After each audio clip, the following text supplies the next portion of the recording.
Hey, let me go as far as I can. You always hear during the weddings about losing a daughter and getting the son nonsense. Tammy and Chris, I suggest you keep your receipt, because you guys got hose.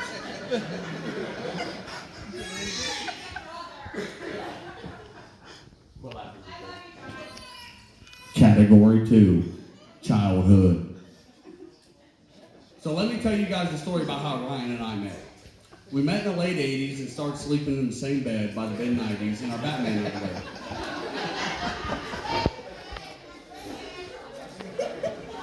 That is a true story. Ryan was always bigger than me. He looked like the offensive lineman for the Dallas Cowboys, and I looked like Doreen never fed me.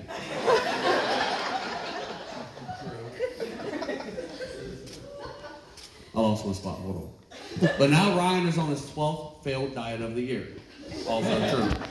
It didn't take me long in the Browning household to learn that whatever portion was cooked for dinner was not evenly divided. If you even thought about seconds, you ate as quick as you possibly could. Yeah, you're laughing because I started. It was at that time I realized why Ryan used a spatula-sized utensil while I was using a baby spoon. I was literally mesmerized at just how quickly he could put a buffet out of business. Back in the day, Ryan used to be the athlete in the family. He was a really, really good wrestler, and I was a victim of child abuse. He thought he was Tiger Woods until he fractured my skull in the middle of a backswing on the side yard. Fuck you for that. That wasn't very much because I had that in. I always thought he was a really good baseball player until I saw how many times he struck out talking to girls. You know. Ryan was supposed to set the tone for me as an adopted child in our family. Okay? He failed. So he would bring home A's and B's, and he was like the super child.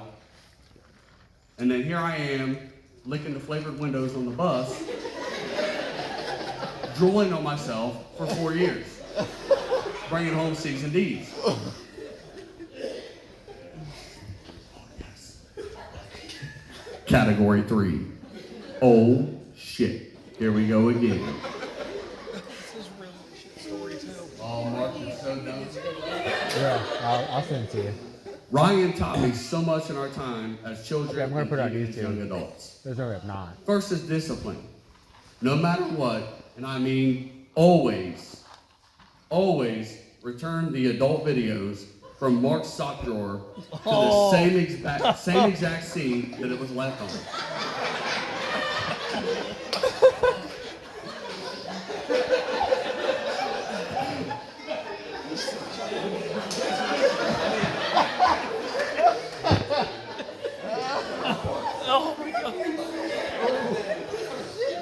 Next is lying and persistence.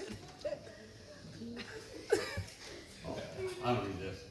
So while we were in college, I had a top bunk. You went to college?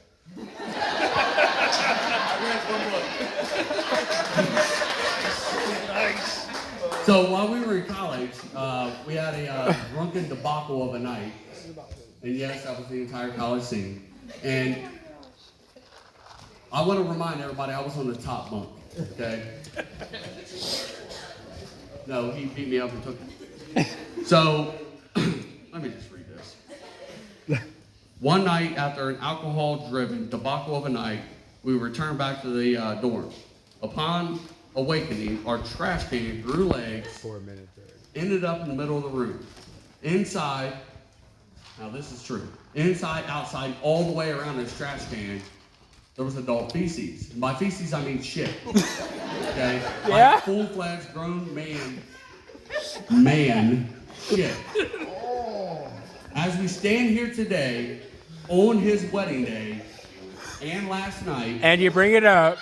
he denies any and all responsibility for his actions. And that, my friends, is where persistence comes in. For the record, Ryan did shit in the trash can. He still denies it. Didn't some get on you? Let's not talk about it. Lastly is love and dedication. Remember that top bunk we used to fight over and you stuck me with it? You see, during that unforgivable time, consuming large amounts of alcohol, mainly liquor, was a real crapshoot for me in the bedwetting Olympics.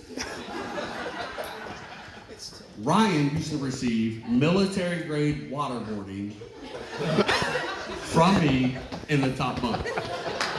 And that, my friends, that is love that is unpenetratable.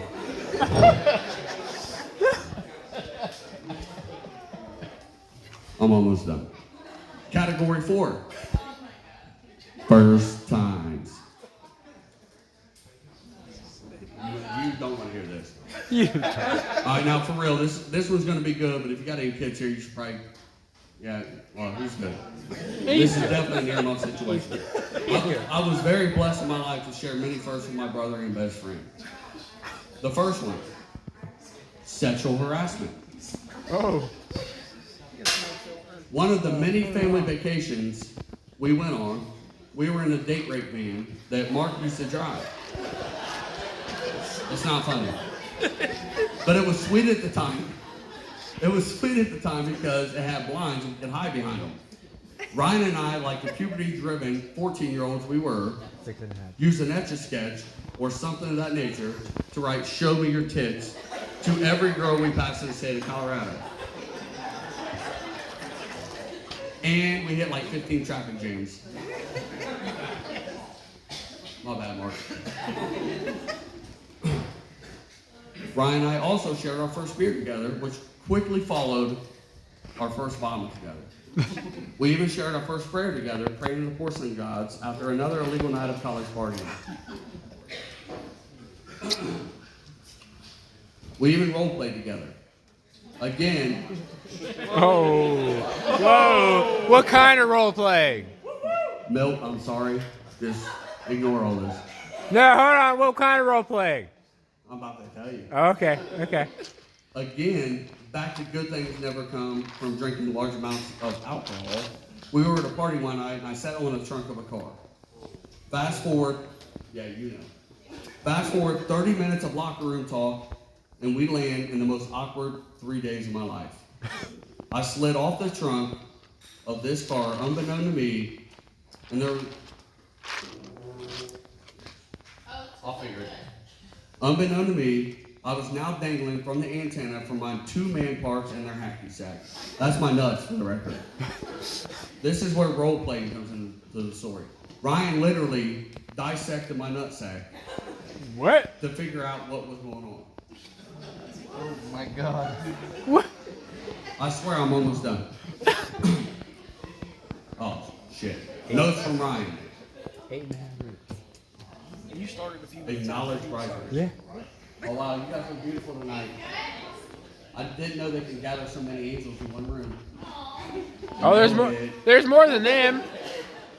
There's more angels than that. Do not mention how much I eat. Please do not tell anyone I shit in the trash can. I'm over 3. Did you really do it? Was that? Oh, I thought you said you did it. Thank her. No. You said thank her parents. No. This might be used in court.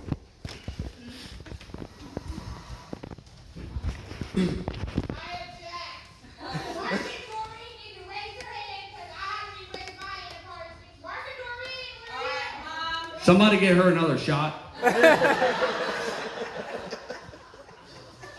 Alright, so this is where I might cry and be a little bitch, but I'm going to do it. So it's hard to sit up here and roast a man that I look up to in so many aspects of life. He is the epitome of a father. He is the epitome of a father, a loving son, a caring brother, and a loyal friend. I can say with the utmost confidence, that I wouldn't be the man or father I am today if it weren't for my ability to model his actions. I can promise you that, oh shit, I skipped a line, hold on. Carol Ann, I can't promise you many things in life, but I can promise you this. I have never seen Ryan radiate so much happiness the way he does with you. I have never seen a love this strong for any human being that he has shown with you. Thank you from the bottom of my heart. God, I'm going to be a little bitch right now. Thank you from the bottom of my heart for bringing this part of Ryan out. You obviously fit in better than I have with his family, and they have happily accepted you as my old position as a favorite child. Your sarcasm, quick-witted ability are obviously my favorite parts about you. I do have one recommendation, and that is, please watch the movie, How to Lose a Guy in 10 Days. One last thing before I toast, I have a gift for my newly married best friend and brother. Shit's about to get real. You just got ice on your wedding day. Everyone out there. College days, you better chug it. Go, go, go, go, go, go, go, go, go, go, go, go, go, go, go. Yeah! For the record, he never did that in college. All right, now, if we could all raise our glasses to the most important people here today, who we all really came to see. The bar staff and caterers.